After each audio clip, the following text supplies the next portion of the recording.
Quel est le déchet le plus jeté dans la nature? Dans les plastiques. Le papier? Et à mon avis, c'est le plastique. Les bouchons de bouteilles. Cigarettes. Moi aussi, les cigarettes.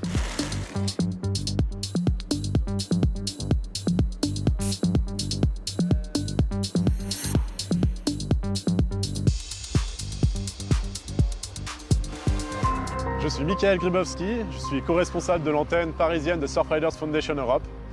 Surfriders, c'est une association qui milite et qui préserve les océans et tout ce qui va être lié au littoral. On est au bord du canal Saint-Martin à Paris et ce matin on a effectué une collecte de mégots de cigarettes. On avait 5 bocals, on était 7, on a récolté pendant une petite demi-heure.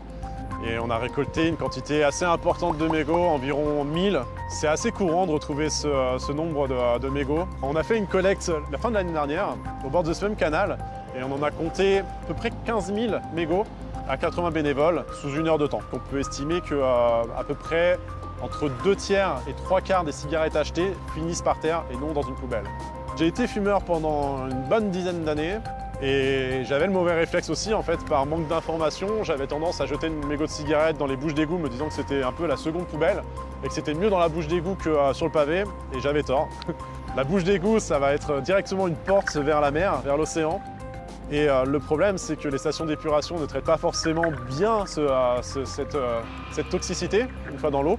Et le mégot de cigarette peut passer à travers aussi les filtres qui vont être installés et les grilles. Ces dernières années, on a eu des lois comme celle en 2020 appliquées concernant les cotons-tiges, les gobelets et les pailles, donc le plastique à usage unique. Mais le mégot de cigarette, on n'a pas encore de loi assez forte.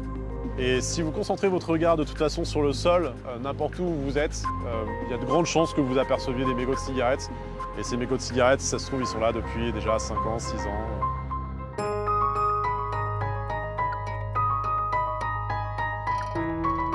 Cigarettes didn't always have a filter. In fact, they were only introduced in the 1950s to protect smokers when the link between smoking and lung cancer became evident. The problem is that while filters look and feel like cotton and paper, inside is a type of plastic known as cellulose acetate, which breaks down into microplastic.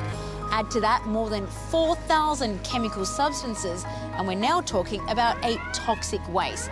How does it pollute? At what rate? There are still too many questions left unanswered.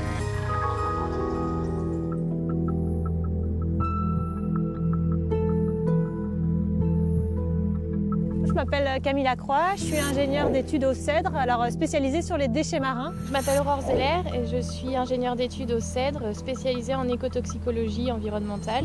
Donc à la marina du château à Brest, on a une expérimentation en cours qui consiste à étudier la dégradation du mégot de cigarette dans l'eau de mer. Et pour ce faire, on a placé les mégots de cigarette dans des cages que l'on a placées au fond de la marina. Au bout d'un an, on a, pour certaines marques, on voit qu'il y a une dégradation qui est quasi complète. Donc en fait, on ne sait pas si le mégot ne s'est pas en fait simplement délité et a répandu plein de microfibres qui ne se seraient peut-être pas dégradées. On a une autre expérimentation qui est mise en place sur la plage artificielle du Cèdre qui se trouve derrière nous. Moi, je ne sais pas pourquoi, mais instinctivement, j'aurais pensé que le mégot exposé au soleil, à la pluie, allait se dégrader plus vite que celui qui était finalement au fond de l'eau où il y a moins de soleil. Mais ben non, finalement, c'est pas ce qu'on observe. C'est pas seulement la dégradation qui nous intéresse, mais également les transferts de contaminants vers l'environnement et les impacts associés sur les organismes. On a quelques résultats qui ont été obtenus en laboratoire sur des petits crustacés. On a fait des tests où on a contaminé du sable avec de la poudre de mégot et on s'est rendu compte qu'un mégot était capable de contaminer 1 kg de sédiments à des niveaux qui entraînent la mortalité de l'ensemble des individus qui étaient exposés. Donc ça, on est quand même sur des niveaux de contamination qui sont vraiment très importants. C'est un des rares déchets qu'on voit encore très souvent jetés dans l'environnement. Alors que les autres déchets, il y a une prise de conscience qui est beaucoup plus importante. Ça, il faut quand même le dire, c'est un déchet qui nuit autant, voire plus que les autres.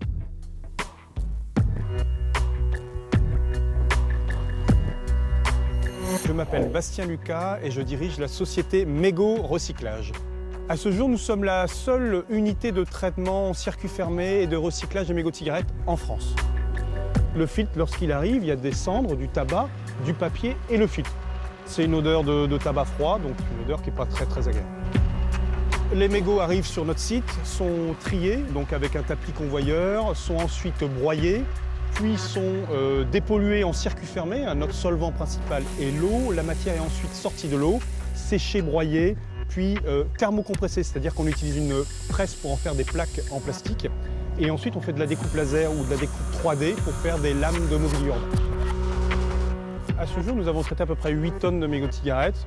Donc, ce qui paraît anecdotique, mais c'est déjà plusieurs centaines de millions de mégots de cigarettes. Je ne sais pas si on va véritablement, et j'en suis navré, révolutionner l'ensemble du mouvement.